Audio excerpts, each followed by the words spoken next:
रोज रोज लेतानी हम drugs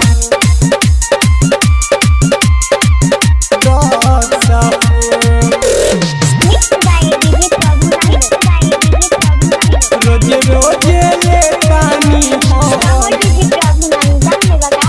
music by Sonu Sanhiya.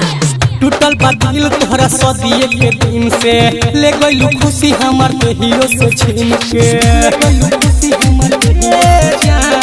टूटल बा दिल तोहरा सदिए के दिन से ले गइलू खुशी हमर के हीरो से छीन के भइल रहताते हरदम सुहुन हमर नास भइल रहताते हरदम सुहुन हमर नास छोरी के गइलू जब से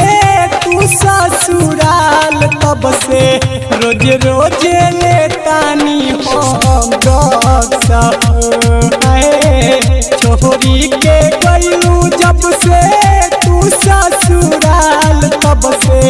रोज रोज लेतानी हम ड्रग्स सनहिया रिकॉर्डिंग स्टूडियो कटसा।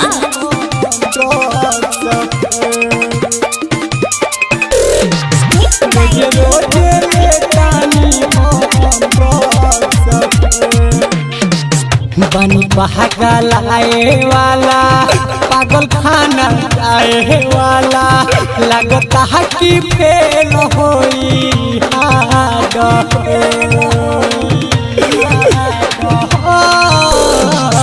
लग तुहरा जाए वाला बाटे छापाए वाला हमारा सारा धावा के काट पार्टी मनई हो सबके साथ के चस पार्टी मनई हो सबके साथ के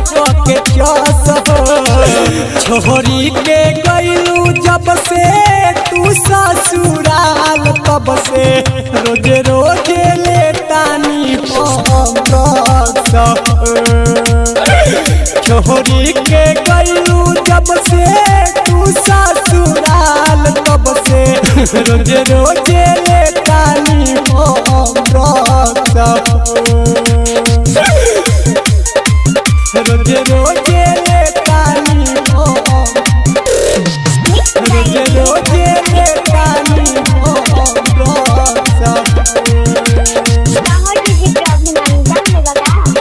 हम सनहिया रिकॉर्डिंग स्टूडियो कटसा। ओही दिने कइले रहतू एगो उपकार हो दे दिह तू जहर कवन चिझावा में ढार राइटर मंजय सोनू नइखे साथ हमसे गम के इतना बड़का भार दीपक दीवाना बनल जस रहल बस दीपक दीवाना बनल जस रहल बस छोरी के गइलू जब से तू ससुराल तब से रोज रोज लेतानी हम ड्रग्स छोरी के गइलू जब से तू ससुराल तब से रोज रोज लेतानी हम ड्रग्स टूटल बा दिल तोहरा सदिए के दिन से ले गइलू खुशी हमर के हीरो से छीन के भइल रहताते हरदम सुहुन हमर नास भइल रहताते हरदम सुहुन हमर नास छोरी के गइलू जब से तू ससुराल तब से रोज रोज लेतानी हम ड्रग्स छोरी के गइलू जब से तू ससुराल तब से रोज रोज